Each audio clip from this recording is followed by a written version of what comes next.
The contest for control of the White House is not limited to just the presidential candidate's own campaigns. There are also outside groups that want to affect the results of the election. And in the 2012 presidential race, these groups have been given significantly expanded freedoms to influence the outcome. The U.S. Supreme Court decided 2 cases in 2010 that greatly changed the U.S. political landscape. The Supreme Court agreed that existing regulations by the Federal Election Commission went against the U.S. Constitution's First Amendment guarantee of free speech.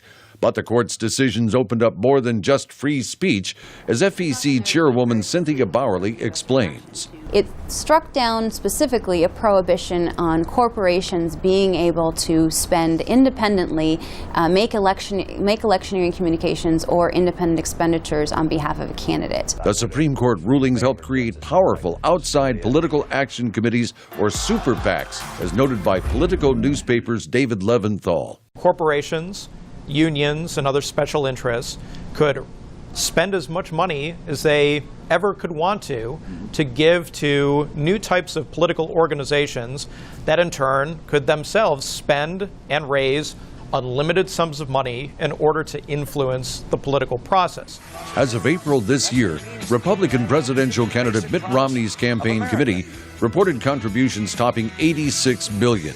At the same time, a pro-Romney super PAC called Restore Our Future reported bringing in nearly $52 million. By comparison, President Obama's re-election campaign reportedly raised almost $200 million by that date.